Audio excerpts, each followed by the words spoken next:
Thank you so much for joining me here at the Real ResQ podcast, powered by Vertical Helicast. A massive thank you to Axness for sponsoring this episode. Their mission, wireless intercom. Check them out today at axness.com. Now, coming up next, more stories out of the U.S. Coast Guard on another Finn's brother. So please welcome our next guest, United States Coast Guard rescue swimmer number 699, Mr. Rob Simpson. My name is Jason Quinn. I am United States Coast Guard rescue swimmer number 500. These are my rescues and rescues from those of us that put our lives on the line every day so others may live. This is the Real ResQ podcast.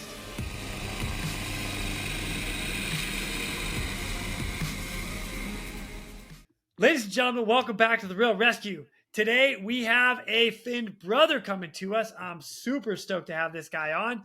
Ladies and gentlemen, United States Coast Guard rescue swimmer number 699, Mr. Rob Simpson. What's up, brother? Hey, how's it going, Jason? Thanks for having me on. Dude, it's a pleasure. I was actually thinking about this a little bit ago. So you and I officially met at Heli Expo 2 years ago when you were working with Chris Razak and the rescue swimmer shop at the booth, like helping him out. And I'm like, bro, what's up? And you're like, hey, dude. I'm like, you should come on the podcast. You're like, nope, not going to do it. Not going to do it. And here you are, dude. Yeah, you're right. It was awesome to meet you. And I can't believe it's already been 2 years since the Heli Expo, man. That's wild how time just slips on through. Right. Yeah. Right. It's good stuff. Yeah. It's good stuff. Yeah. So you are retired rescue swimmer. I'm excited for you. Congratulations. That's amazing. Hey, thanks, man. So thanks. Yeah, totally. So now we're going to get into a couple of your stories. And another big reason I have you on is for an article you wrote about being grounded. And we're going to get into that much later, but it was another reason I reached out to you because I was so pumped after I read that article. I'm like, oh, dude, we need to talk about this. We need to get this out there for the other brothers that are doing this. So, dude, again, I thank you for coming on and being willing to talk about that too. So it's going to be good. Yeah. Thanks for reaching out and thanks for convincing me to come on. Cause you know how it is. Like if it helps one dude, maybe down the road, like it's totally worth it. I'm happy to talk to you and be here and catch up, man. It's awesome. Well, if it helps you, you've already helped me. So you helped the one dude. All right. That's awesome. Yeah. Booyah. All right. I'm going to punch out then if that's cool. Oh, lame. Oh, that's good. That's funny. All right, Rob. Well, I'll tell you what, man, before we get too far into your rescues and your case and how you got into the Coast Guard, give a little background. Who's Rob Simpson? Where are you from? And how and why did you join the Coast Guard? And why did you become a swimmer? Oh, man. Awesome questions. Yeah. So I'm, like you said, recently retired. I did just under 21 years, something like that.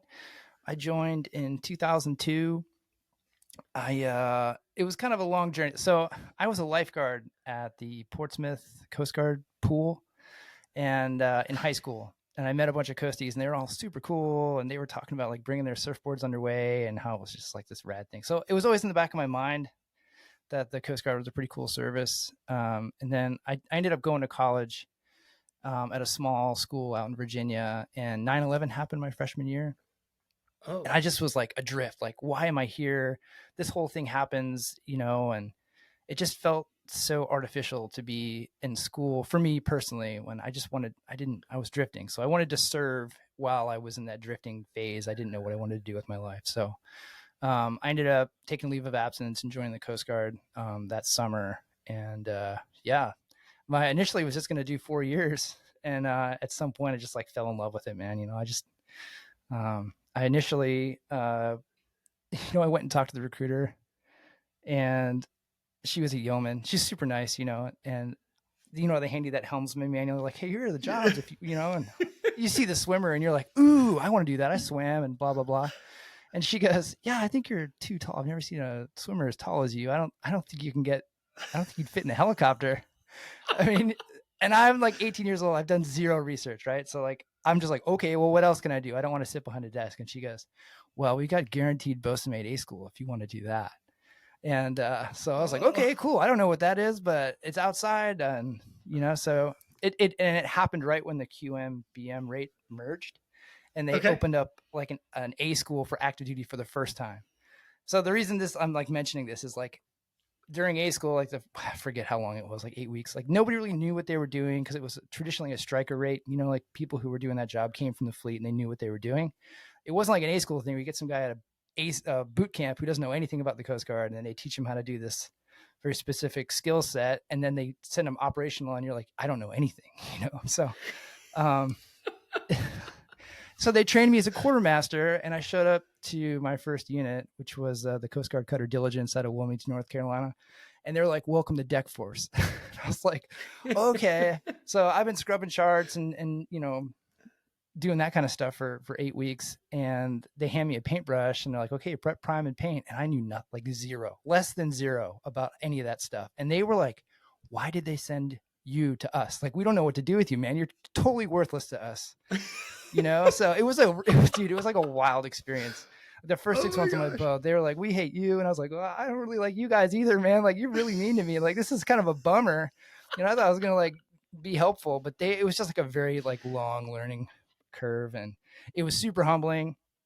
And eventually like it was awesome. So like, yeah, I ended up doing just under 4 years as a bosun's mate on the cutter, which was a great experience, man. Like I think like lots of people would benefit from getting underway and kind of learning that aspect of the job, before, especially, doing what we do, becoming a swimmer, because you just like, you learn so much about being underway and how boats work, if you've never been on a boat before. So, Yeah. yeah. It's interesting you say that, because I actually think about it. So I never got underway. My boat time was like transiting from shore to offshore so I could jump in the water and get in the helicopter. Yeah. That was my boat career. But a lot of the guys that we've talked to in our swimmer world, the next thing you know, they're down to the boat. They're trying to navigate the boat. They're driving it home because the patient went up or the victim went up, and now they're, oh, I got it. I'll just drive it in. And they're like, oh, okay, whatever. He's going to drive the boat in. Dude, I would have I know how the throttle works. Right? Buoys and lining up like sights to come into port. I have no idea. Not a clue. I'd be like, that's all you need to know is throttle. That's it, man. Well, that's perfect then. Just throttle. Anyway, so you were a bosun's mate for 4 years? Dang. Just about, I think just under. Yeah. And the wild thing is so I was on that cutter, and so many swimmers that we know were there when I was there. So I was stationed with your previous guest, Bob Watson. His son was one of my best buddies on the ship. And Love it. He went to A school before I did. He's actually a huge part of like why I ended up taking a shot at being a swimmer, because we trained together all the time, and awesome. A couple other guys. I think there was 5 guys who ended up going swimmer, and a couple other went aviation. So it was like all the non-rates. Life was so tough on the boat that they were like, I'm going aviation, man. So there was a whole, yeah, it was wild, man. Yeah, but there was no question Nick Watson was going swimmer. That was never, he joined to go swimmer. Whether he says it or not, he did. He was an incredible human. So just like an anecdote about serving with him. So he's like an E2, E3, and you knew there was something special about him when the BM1 would pull him aside and ask his advice. Like Nick would be working in the B-hole or something, and the BM1 would be like, hey, Nick, I need to talk to you about something kind of heavy. Like, you'd sit down and have this like conversation, and Nick would be like, well, I think you should probably look into, and the BM1 would be like, all right, Nick, I appreciate your advice. Yeah, awesome. And we'd all be like, whoa, like, that's so awesome. Like, that's the caliber guy that Nick is. He's just awesome human all around. So. Oh my gosh. Yeah. Nick. Come on, Nick. I need to get you on here too. Jeez. Anyway, sorry. All right. Back to you. Oh, so no, it's good. We got to talk about Nick all day. He's such a good dude. Yeah, I love Nick. I do. Oh gosh, I love Nick. But all right, so but you let's what brought, okay, so Nick and those guys were talking to you about being a swimmer, and I mean, yeah. But you're already in E4 at the time, I guess, right? Yep. Yeah, I was E4 and I was like taking the test for E5, and so there was a moment, and I guess this kind of plays into being on the ship. Like, we did every mission in the Coast Guard besides breaking ice on that cutter, just about, so like all those legacy missions, we did search and rescue, we did counter narcotics, we did all that stuff. And because I was a BM, I was small boat coxswain, boarding team member. Like I was just an active participant in a lot of the day-to-day operations, and it was awesome. Like, and I remember very specifically, we were doing like a law enforcement boarding at like 2 a.m. and the seas were gnarly, and we had to drop off the boarding team on this like super sketchy boat in the middle of the Caribbean, and we're soaking wet. We're taking spray, and it's dark, and I'm like 22, 23 years old, you know, like it's like, this is amazing. Like all my classmates in college right now, like they're studying for their exams or whatever. And I'm just like in it. Like, I love this. I love being cold, and I love being wet and like tired in the middle of the ocean. Like, I was like, dude, this is me. This is what I want to do for the rest. I don't care what I do, but this is what I want to do forever, is just be cold and wet and like just doing this awesome stuff, you know? And so that at that point, that whole like 4 years and then get out of the Coast Guard, you know, go back to school, like it was right out. I was like, this is it, man. I'm like, I'm leaning into this. And I kind of like, I did always want to be a swimmer, but I didn't think it was realistic for me at that point. You know, like it was like 23, 24 when I was coming up on my 4 years, and there was like, hey, you can maybe go to a surf station and do the surfman route, which is an awesome job. You know, I think that they uphold some pretty awesome standards, you know, for that legacy search and rescue. It's a cool job, and you know, Yeah. But man, I had so many buddies go swimmer. I was like, I got to give that a shot, man, because we were training super hard together, and yeah, so I rolled the dice, and I went to A school, and you know, I had to put in the rate request change and all that, which was pretty seamless. My command supported it pretty well on the boat, which is, I guess, not typical, but I was I had great leadership, and you know, my chief supported it, and the XO and everyone. And that's great. Yeah, it was cool. It was super, super cool. And yeah, I went to A school in 2006. And sweet. All right, wait a minute. I squeaked through it. Yeah, you know what? You and me both. Yeah, right. Okay. Those tall guys, you know, we like. The only thing we have advantage of is we have a long reach on the swim. So it's like, you know, what takes the other guys 20 strokes to get down only takes us about 15. That's fine. I'm okay with that. Right. You got to make it look like you're working real hard, though. Right. The only other thing that I remember being tall is that when we were doing our buddy toes, when I would reach out and I would do my stroke, I could touch the bottom of the pool. So I remember Odell looking at me, Quinn, are you touching the bottom of the pool? I'm like, no, business, Odell. No. Now I'm trying to like avoid touching the bottom of the pool. Yeah. Oh gosh, so funny. But I gotta ask about your boarding team qualified. Something that we don't actually talk about this much. So Coast Guard does a ton of law enforcement as well on boarding team. So as a team throughout the ship, if you have to board a vessel, was there any like sketchy or crazy boardings that you had to do, drug runners or anything like that stands out to you? And I gotta ask, dude, because I'm curious. Yeah. If I can be honest with you, my experience on the ship, it was all kind of, it was like being a pirate, man. Like we just did some gnarly, it was super fun and very well orchestrated, but like it was gnarly. Like you'd roll up and there was one, technically it was a search and rescue case. It was this giant freighter and the engines died. And we basically had to like hang out with them for a week while they waited for a vessel to come tow them back to, I forget where, Jamaica or somewhere down there in the Caribbean. And they had a riot on board. Like they had like an uprising that had to get like quelled, and they had us come on board, and like legitimately we had to like separate people and do all the stuff that they taught us like in the week-long boarding team school that we had to go to, you know, but we're like legitimately like out in the middle of the ocean, and the weather was super gnarly, and we had to like keep these people like safe and not killing each other for like 4 or 5 days. It was wild. It was like a super long evolution of just like making sure that like the first mate didn't kill the captain, and they were like breaking into their food stores that were like, they opened up their life raft, like their emergency life raft, to get the food stores out of there. And so we had to like bring them food, and like that was very sketchy because it was like a powder keg. Like it was going to go up any second, you know? Oh my gosh. Yeah. And that's like how everything was, man. Like we would like interdict those a few times. I mean, it wasn't like a lot, but I was on a couple like interdictions where we like pulled over a go fast or something, and that is sketchy. Like you come alongside and you're like, I don't know what these guys have on board, and you're just like chasing them down in the middle of the ocean, man. Like, And the boat engineer had like a shotgun drawn. He had it like resting on my shoulder. Like, I was just like, dude, this is wild, like completely wild. Driving the small boat. Yeah, I haven't thought about that stuff in a long time, man. Yeah, it was wild. It was like, Dude, yeah, sick. yeah, it was fun, man. I think it was great. It was super, super fun. All I can think about right now is like in your 4 years, you go from them handing you a paintbrush and be like, I don't even know how to paint. What the heck's primer and top coat? What? And then Totally. to like drop it in, armed, locked and loaded. Let's go. Get down. Stop moving. Yeah, I'm gonna shoot the engine.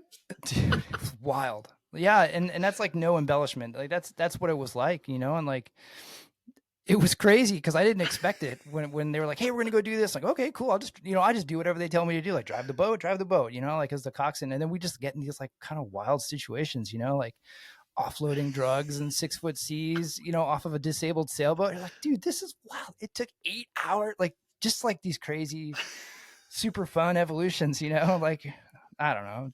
It's great. I had a great time. Man, that's badass, dude. We don't get a lot of people that are in the Coast Guard boat world on the podcast because it's not like it's their search and rescue is just different, right? Like you said, it was just you end up search and rescue case, you're a week with this tanker ship, but they just do different shit. That is cool.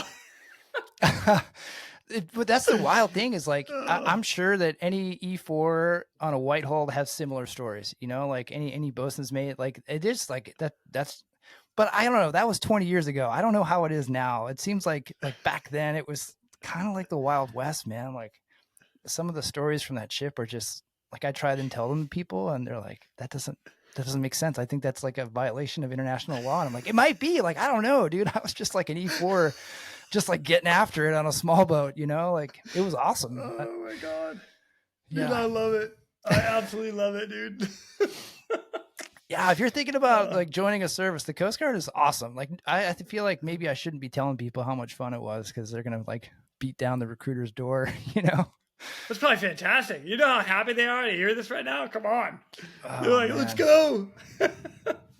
Oh, it's so funny. And the food was good. On the boat? Hey. Yeah. Or in boot camp. The food is fantastic everywhere. Yeah, right. Ooh, yeah. They do all the push-ups for you in boot camp. Yeah. Oh, God, Rob, I love it. Oh, man. All right, well, let's get back to now swimmer. You graduate swimmer school. Where is the first place you go? I went to Atlantic City. That was my first swim unit. New Jersey. Yeah. Excellent. All right. And after you get qualified, do you remember your very first rescue? Oh, I do. Yeah. So in New Jersey back in the day, I think they still do it this way, but when I was there, they had an Alpha and a Bravo crew because the area of responsibility is so large. There's technically supposed to, at least this is like what it was. I don't know how it still is, but they would want a crew to be able to go north and to go south if they needed to. So on this specific day, I was the Bravo crew, which is usually the second to go. And one of the more senior guys was on the Alpha crew. And I was on the treadmill running when the SAR alarm went off, and I was like, oh, excited, and I was going to go help him put his gear on the plane. And he's like, you want this one? I was like, yeah, I want this one. Like I've been like frothing to get a SAR case. I'd been qualified for a couple months. You know how it'd be if someone was like, well, technically this is mine, but do you want to go? You'd be like, yeah, dude, I'd do anything to go. Like this would be awesome. So and it was like right near the end of the duty period too. So he sold it. He was like, either he could go home or he could go on a SAR case. So he was like, bro, you can take it, man. It's all yours. And I was like, oh, thank you so much, dude. So Dick it was like move. That's awesome. Yeah, right. But I didn't know. I was too stoked. No, I loved it, man. I thought it was so rad. And we like took off, and I made all the mistakes. Like I wore a full wetsuit when I should have probably just worn a shorty. So I was like sweating the whole time. By the time we even got on scene, I was already like baking a loaf of sourdough bread in my wetsuit, and they put me down, and dude, I was just like 100%. Cause in A school, it's like everyone trying to fight you, and you're just like, you're getting into these SAR cases with the instructors, and it's like, oh man, like you're fighting each other. But like, this was my first real life experience. So they put you down on the boat, and everybody was compliant and super nice. So I was just like at a level 10 and they're like at a level 1, you know? So I'm like, oh my gosh, this is so different. I'm like shouting at people and I'm like, I could just like be cool, you know? Like it was such a great learning experience. And thankfully like the case was like on a charter boat, and it was a person, like a lady who had abdominal pains. So who knows what it was, but like I went through all the questions on the, you know, like sample history, OPQRST, like I had like the little thing stuck on my leg, and I went through every question, and the lady's like, can you just like get me out of here? You know, I'm like filling out the PCR. So it's just like a wild experience of like what you're trained to do, and then what the job actually is. It's like, you just kind of like go and do your thing, right? Like, but if you don't have anything to base it on, you know, so I just like, I checked all the boxes, man. And then hoisted this lady, and like, I went off this is embarrassing too. So I went off the recommendation of the guys. They were like, hey, we were at a 65 unit, right? So they're like, hey, take the basket off. This lady is going to be a medevac, so you need to put the litter on. You're going to litter hoist this lady. So I was like, okay, cool, let's do that. So we took the basket off and put the litter on, and we get on scene, and they were just going to basket her. And they're like, where's the basket? I'm like, oh, we took the basket off and put the litter on. And you're like, okay, all right. Well, so then I had to litter this lady who like walked into the litter, you know, like it would have been perfectly fine to put her in a basket, but I went off the guys in the shop. So I don't know if they were like setting me up or if they were looking out for me. Like they were probably looking out for me, but it was like, oh my gosh, did it complicate the evolution, you know? Cause then like litter's got to come down. You're running out of fuel. It's my first time packaging a litter on the back of a boat, you know? So it's just like, I was sweating, to say the least. And it was all brought on myself. Like this was like a level 2, very mellow sarcasm, and I turned it into something much more complicated. You know, I overthought everything. And I specifically remember, this is interesting. So the flight mechanic, he was a seasoned guy, and we pulled the patient in, and I'm like providing care, and I am dripping sweat out of my helmet. You know, like the ear cups, they hold all that sweat. And when you go like this, it's like a stream of sweat comes out of the helmet. Just tip your head. Yeah, you tip your head so it fades out of the ear cup. Dude, I was sweating all over this poor lady. I was like, oh my gosh, like you know, just like full adrenaline for no reason. And I'm sweating on this poor lady. And the flight mechanic, like, he comes up, he's like, hey man, just like hold her hand. Like, just chill out, dude. I was like, okay, all right. And I remember, and so that flight mechanic has since become a pilot and is like a really cool guy. And he'll see me every once in a while. I'm like, hey, what's up, man? You know, he always gives you that look. Like, you remember that time when you were a psycho, like in the back of the plane? I'm like, yes, I do remember that time. Yeah. Thank you for bringing it up. Thank you. Yeah. Every time.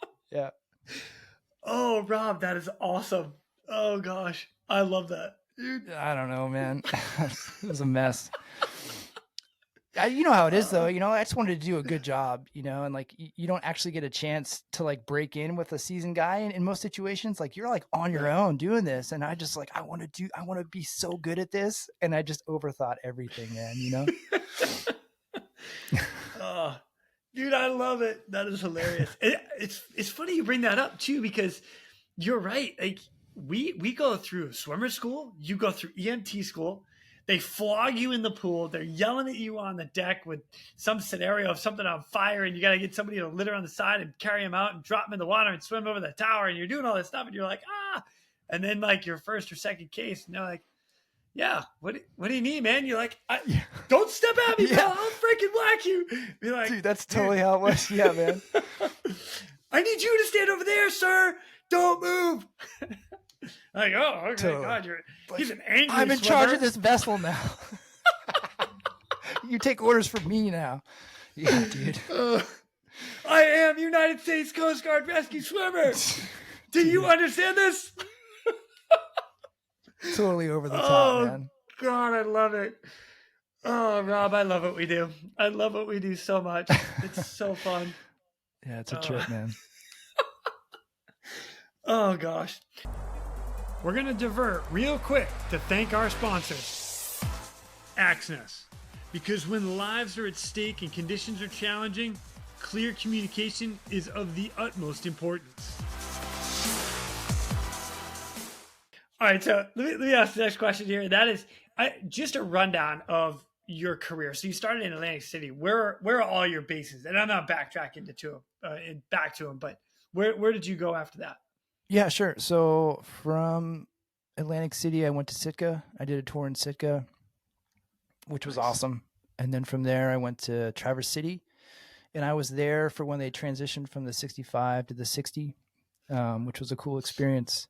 Oh, that's cool. And then from Traverse City, I got picked up for the stand team, and that's where I retired out of. So I did 5 years ish on the stand team down in Mobile. Right on. Wow, what a man, that's a solid career. So New Jersey, you got the whole East Coast. Nothing. Well, you got hurricanes that come through there and some weird stuff on the East Coast for sure. Sitka, Yep. Alaska. Good Lord.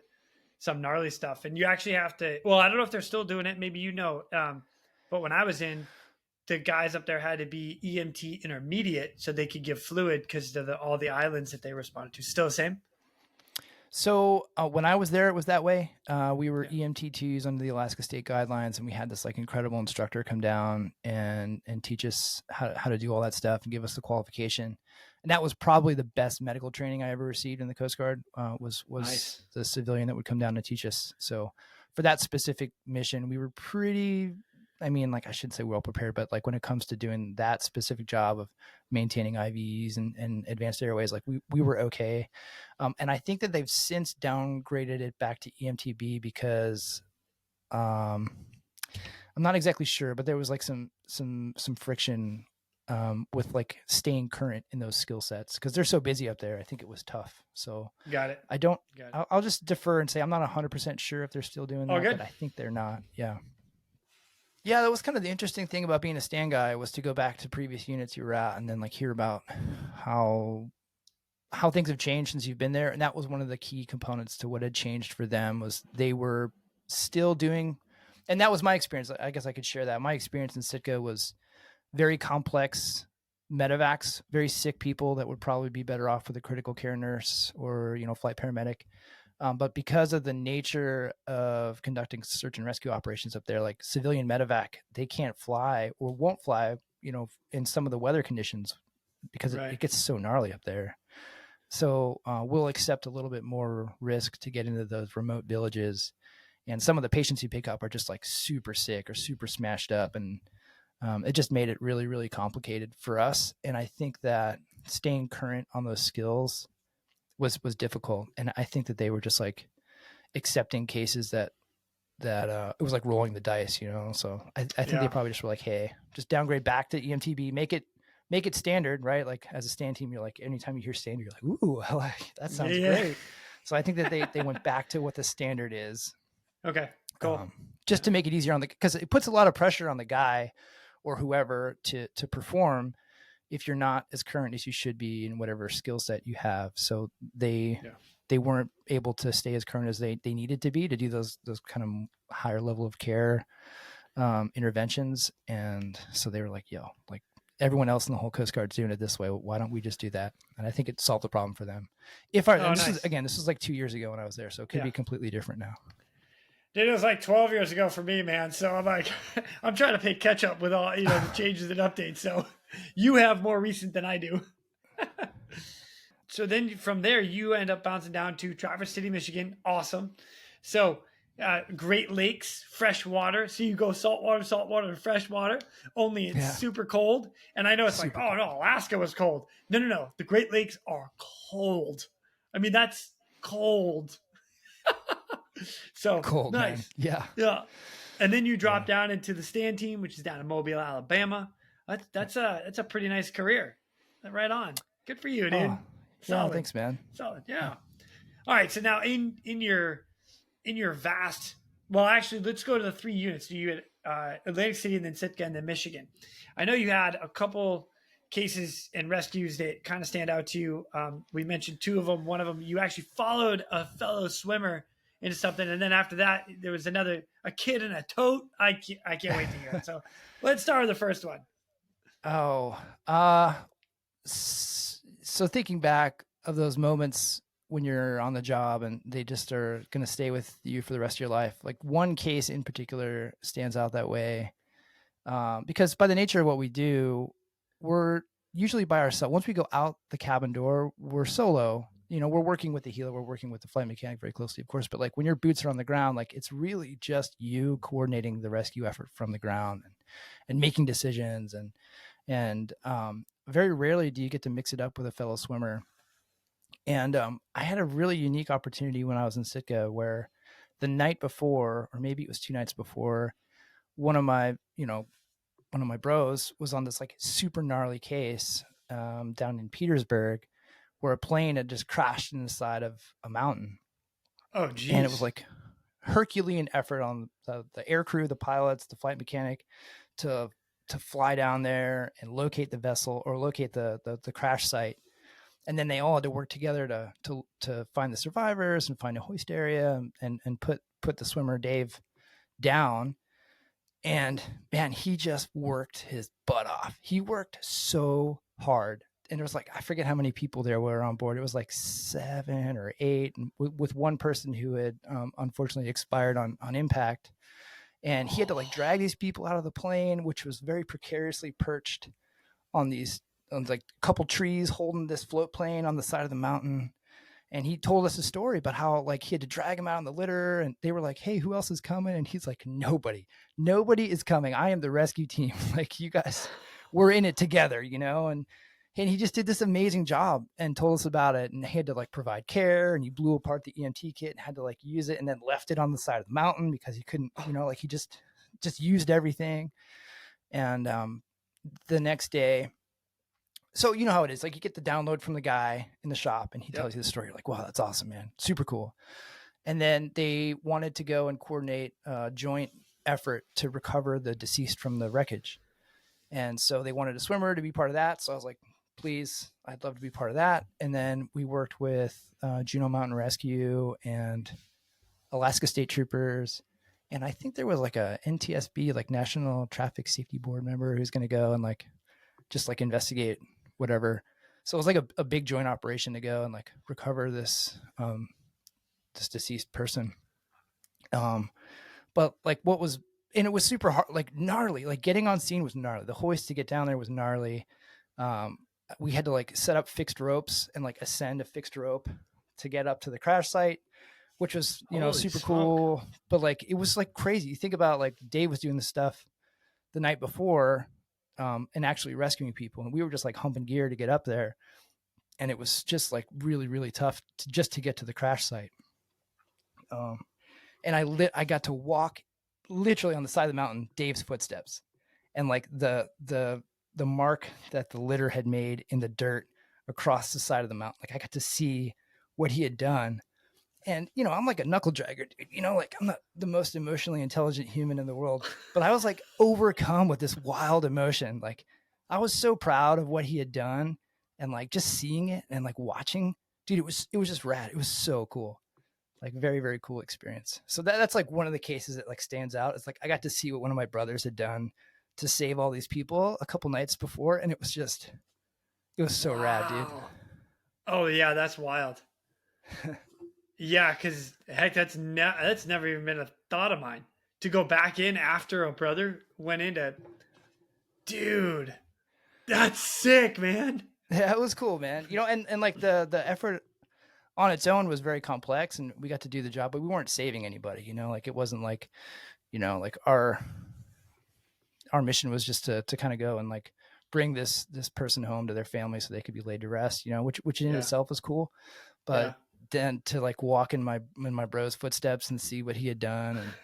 And I remember like he told us that he was like covered in mud and stuff. And we were like super into, again, like knuckle draggers, like super into Arnold Schwarzenegger and Predator, that movie, like where he covers himself in mud. Yeah. And Dave had been like, yeah, I was kind of like that. I was covered in mud. And we're like, yeah, all right. Yeah. So like, but no joke, man, we stopped to get fuel at the same place that they gotten fuel in the case. And the guy who does the fuel is like, yeah, that guy looked like the dude from Predator when he's covered in mud. And we're like, yeah, it was pretty awesome. Oh, that's freaking badass. All right. So now when you got back to the shop, did you walk in there and be like, dude, that wasn't that bad? What's wrong with you? No, I'm just kidding. Dude, I'm kidding. I don't have that kind of, I wish I could, man. No, I guess if I was smarter, I would have, but I actually called him from the ramp and was like, dude, I am like, this is so wild. And he was like, okay, whatever, like, yeah. But yeah, it was very cool. That's freaking badass, man. I like that. That's funny. All right. So now, next one.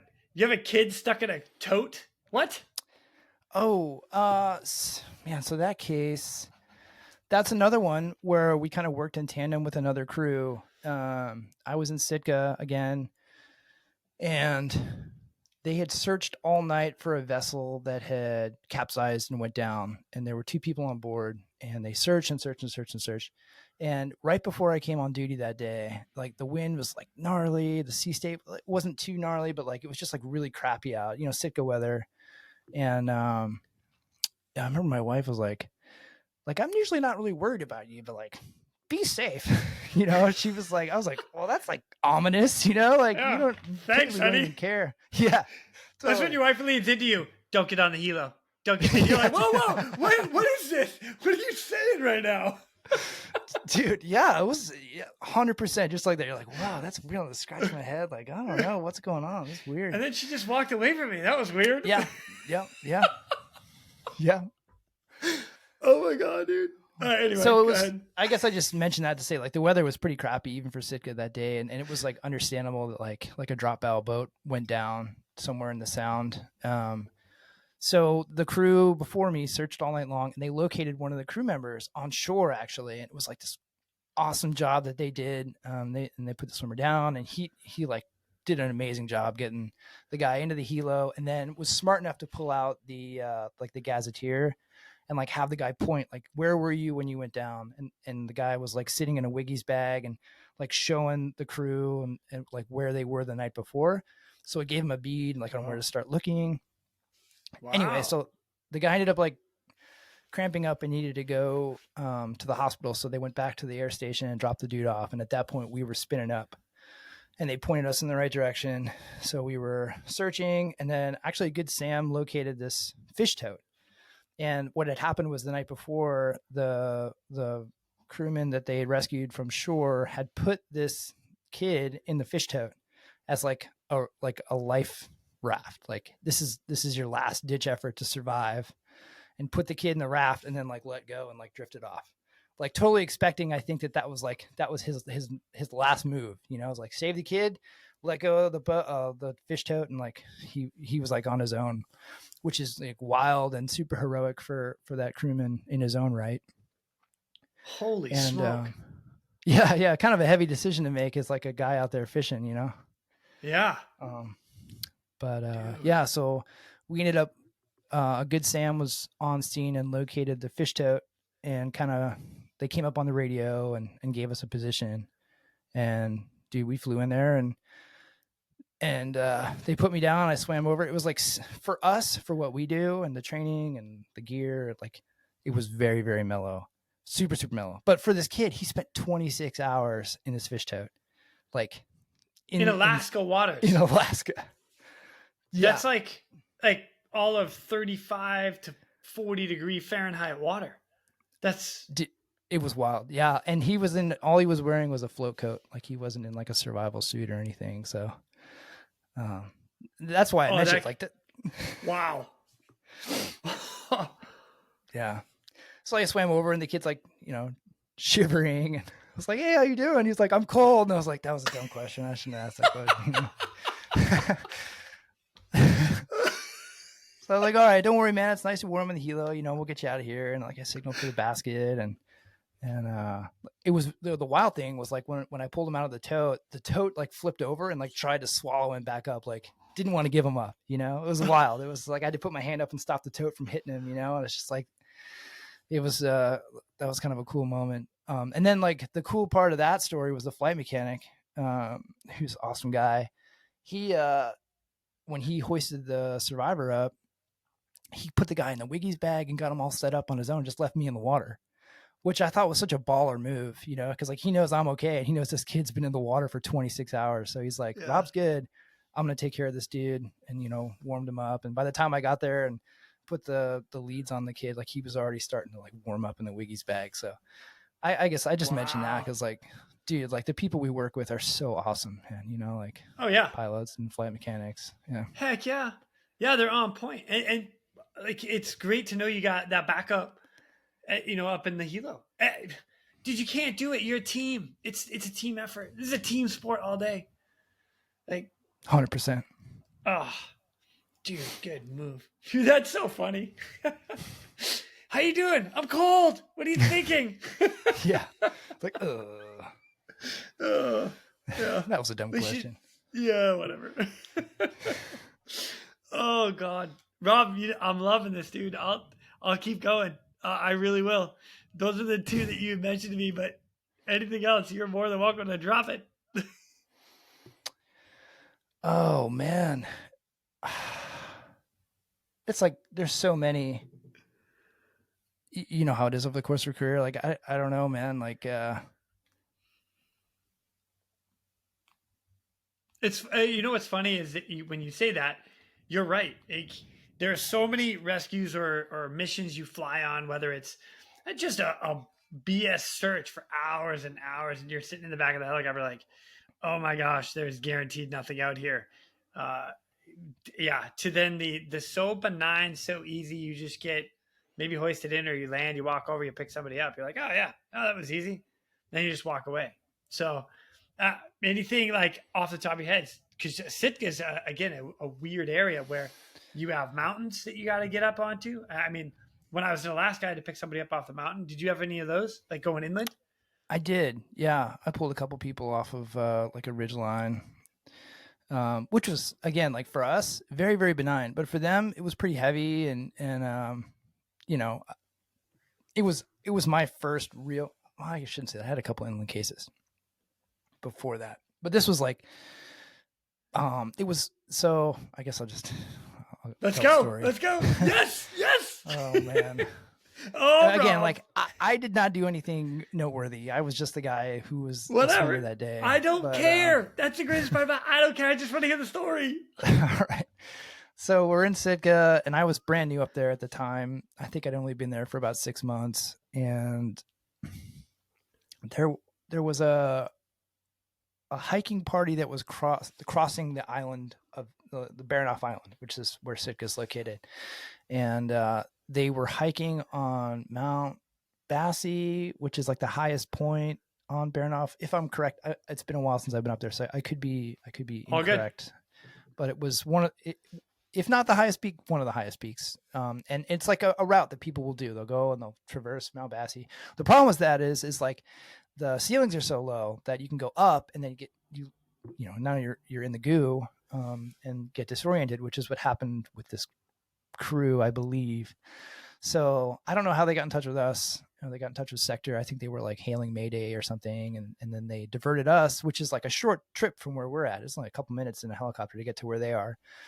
And so we get on seat and we see them, you know, and they're like just where the clouds meet the ridgeline. And we get in comms with them, and you know, I'm still like, I don't know, a 65 guy at this point. Like I haven't fully embraced my 60 air crewman. I was so new. I'd only been doing it for about 6 months. So I'm running the radios, and they're like, hey, we're okay. We don't need help. We just need, you know, someone to point us in the right direction, you know, and we're like relaying back like, okay, well, we can pick you up if you want help. Like, it's okay. And they were like, well, how much does it cost? And they're saying all this stuff over 1.6, you know? And so I was like, hey, if you pay your taxes, it's a free ride home. And the second, like, I unkeyed the mic, they came back. We're like, pick us up. Yeah, like, we're good with that. Please pick us up right now. So they were like worried that we're going to charge them money, you know? And it's like, no, dude, like, it's a free ride home. And they were like, they could not wait for me to say, yes, we'll pick you up. And they're like, yeah. So it was fun, man. Like, they put me down and I hoisted, like, I think it was 5 people, like a couple kids, and then someone like a little bit older who knew the route. And we hoisted them all up and took them home with all their gear. And yeah, it was fun. Dude, that's awesome. Yeah. Yeah. And you're right. Like, so benign. You just get hoisted up. You're on the trail. Like, here, come here. Just walk down to me. Get in the basket. Sit here. Be quiet. Keep your hands in. That's okay, all it was. Yeah, it was super cool. Next. Someone snapped a picture of it too, and like ended up in the news. And I was like, oh, that's kind of cool, man. Like, but I didn't think anything of it. You know, it's just like, oh, you know, like you said, super mellow. Like on, like, yeah, it was only like, you know, it was like I wouldn't say like a true knife edge ridgeline, but it was pretty close to that, but like for us, it's like no big deal. Like whatever, man. Like, it's fun. You got to think about that. Just think about your statement there for a second. Okay. That means that you have to have something incredibly gnarly that you think is insane to be like, oh yeah, that was a gnarly case. Not like, oh, by the way, I'm at the peak, almost knife edge trail with 6 people, 5, 6, 7 people stuck in a cloud. By the way, the rotor blades are like at cloud level, and oh yeah, we're gonna just pick them off because they're worried about a ride. Come on, man, dude. Way to downplay. Well, dude, I felt that way dude, we had the best pilots doing the job and we had the best flight mechanics. I was fortunate, I guess, like once I went out the door, I was more worried about how I was going to perform. I never thought like, hey, these guys are going to let me down. Like I was so focused on like my part and trying to do a good job that I just had 100% trust in the people I was standing duty with, like, I don't know. Was it similar for you? For the most part, yeah. I mean, other than a couple, I had my couple big cases, but overall, yeah, it was, you'd land or you get hoisted down to an area and, oh, yeah, okay, come get me. Like, it's almost similar to yours where I got hoisted to the side of a hill because some guy had like elevated heart rate. And it was like, I hiked up through the alders to him. I'm like, what's up, dude? He's like, oh, I'm breathing heavy and my pulse is through the roof. I'm like, well, let me check it. Oh, yeah, you're a little high. You want to take a ride? Yeah, okay. Helicopter leaves, flare. Yeah, come on back. Flip, done. 1, 2, 3, out to a hospital, done. Yeah, no big deal. But like, it was kind of a big deal. Like, because they were having a terrible day, and we were like, I got you. Yeah. Here, like, let me put my nice warm coffee down on the window and the nice warm helicopter and go down there and save the day and go back. Oh, my coffee's still warm. Oh, nice. I'm just kidding. I'm painting a very silly picture. I love it. It's not always how it is, for sure. I love it. Not always how it is. Just sometimes. Yeah. Yeah. For me, like a lot of those cases, like where it was like maybe a little sketchy in the water or on the boat, like that stuff didn't really bug me. But like the medevacs, oh my gosh, like even with like the higher level of training that we got in Sitka, like that stuff was what really, really was stressful to me, because like you can really make a mistake and it could be something very simple or you miss something in the back of a dark helicopter and it could have like lasting ramifications on this patient you're trying so hard to help, so those were always more heavy in my opinion. Those like long range medevacs were just like gnarly, dude, Yeah. Yep. Yeah, very much so. Yeah, I like it. All right, let me bring you to Michigan real quick. Anything stand out in Michigan? Like any iceberg, people stuck on icebergs floating out? And I think some of that happened. Never for me. I had an international SAR case when I was there, which was pretty cool. I'd never done that before. So you went to Canada? Yeah, exactly. Yeah, like 50 miles north. I was like, oh, it's like now we're talking to the Canadian Coast Guard and stuff. It was pretty fun.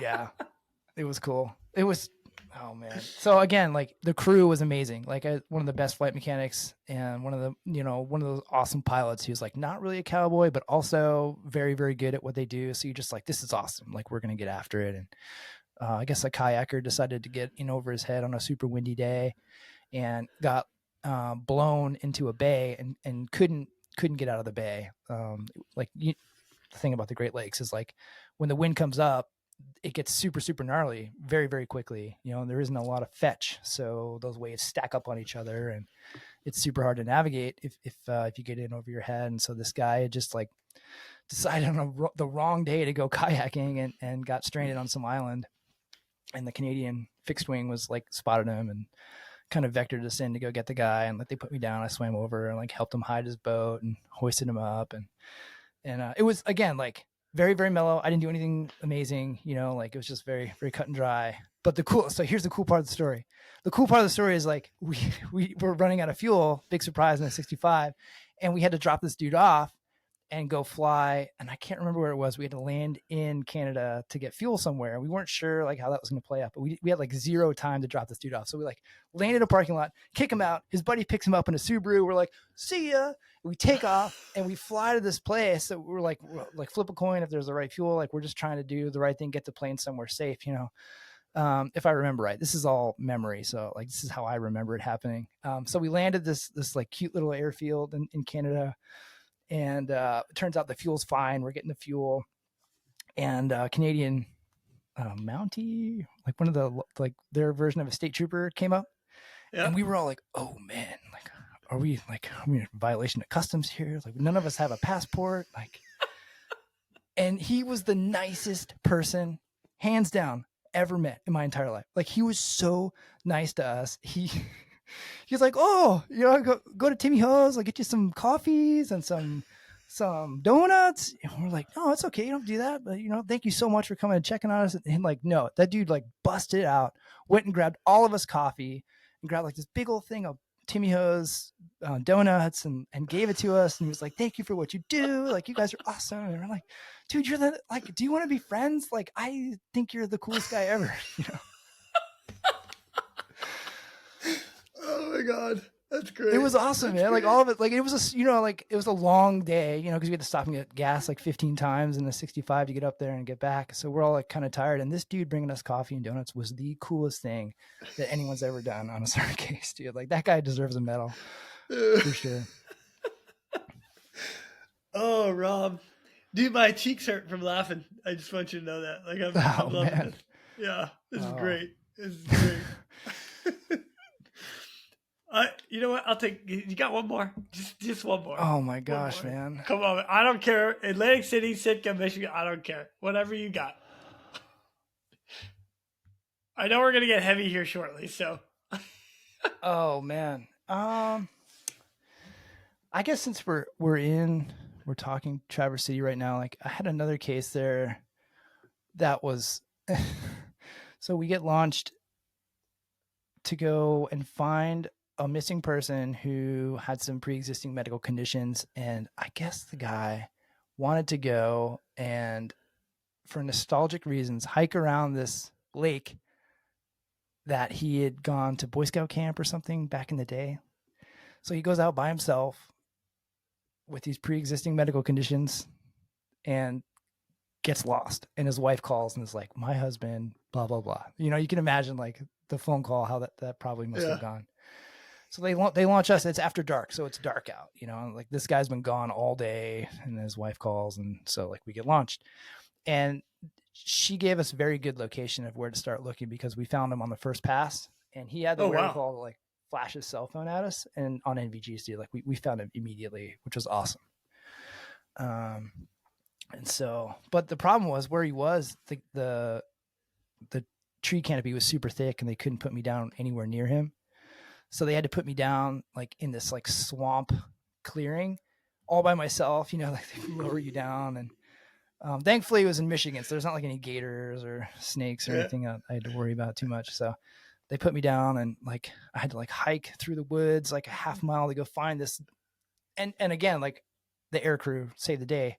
They dropped me down, and then they go over to where the guy was, and they put the spotlight down on where the guy was located. Oh, nice. So I just had to hike to the spotlight, which was super cool. It was such a great idea. And we didn't brief that. That was just like something they came up with on the fly, because they probably put me down. They saw me going like which way do you go? Which way do I go? You know? So they like beamed the light down. And so I like ended up walking up to this guy, and he's like standing in a like literal ray of light, you know? And I was like, hey, yeah, dude, totally. From the helo, you know, it's just like a pretty funny situation. And I was like, hey, I'm with the Coast Guard. My name's Rob. We're here to get you out of here. He goes like, oh, Coast Guard. Yeah, I love the Coast Guard. Cool. I was Air Force. I was like, okay, cool. You know, like, so it's just like, it's a very awkward, you know, it was probably mostly me. I'm a pretty awkward guy, but it was very, very awkward. Like I had to walk this guy, and he wasn't super mobile. So it took us forever, and the helo ran out of gas and had to go and get gas. So dude, I had to like hike him to the hoist area, which was ended up being like a new hoist area, and I had to flatten down a bunch of like brush and stuff and get him. Anyway, I guess it was like the one case where I was like, you really needed us and didn't realize that you needed us, man. Like we found him and pulled him out of there, and he was like kind of like, oh, whatever. And I was like, dude, like it's a good thing your wife loves you so much, man. Like it's pretty funny. But again, I was like super mellow and the, but I guess the one thing that was negative was like they left me on scene, so I had to like talk to this guy for 45 minutes. They went and got gas, and I was like, oh my god, I just want to go back to bed. How was your conversation? So it wasn't that good. Is that what you're saying? It was pretty awkward. Yeah. Oh, so I'm surprised you didn't like get a full story of his entire life. Actually, you probably did, didn't you? I did, yeah. Like I probably can't remember it, so I'm not going to try. But it was just kind of like, all right, where's the helo? Started making blind call outs like 6'5", whatever. Like, where are y'all? Like, about ready for pickup. Hold on, sir. I got to make a call. Hello? Anybody? Get somebody. Anybody? Yeah, just like checking the weather, Totally. Yeah. Oh, Rob. God, I love these stories. I love what we do, man. I love it so much. It's hilarious. That's great. That's great. Yeah, man. Oh, it's good stuff. Well, it seems to be that time because we've hit our bingo. We'll be relaunching for part 2 of this episode after we refuel. We'll see you soon. Go. Now, it's time for me to pull chocks and take off. But before I go, I'm always looking for the memorable rescues that people have done. If you have one that you're willing to share or know somebody who has a story, please feel free to reach out to me. I'd love to highlight it here at the Real ResQ. For everybody that is standing by for that SAR alarm, remember, those in distress are praying for a miracle. They are going to get you. So until next time, fly safe and swim hard. Thank you for joining me today here at the Real ResQ Podcast, powered by Vertical Helicast. We'd also like to say thank you to our sponsors for this episode. The Axness PNG wireless ICS system can bring cutting-edge wireless intercommunication system technology to any aircraft. The PNG system can be fully integrated into an existing ICS system or can be carried on and off as a mobile base station. They can go anywhere at any time on any aircraft. Plus, with the strongest and most robust waterproofed handheld on the market, this system can take a hit and keep working. Their wireless intercom systems are designed to enhance situational awareness through improved communication capability. This system brings superior noise canceling technology to eliminate rotor wash and engine noise from your ICS. The Axness PNG wireless system is currently deployed in more than 1,800 public safety, air ambulance, and search and rescue aircrafts worldwide. If you want more information, contact them today at axness.com. That's AXNES.com.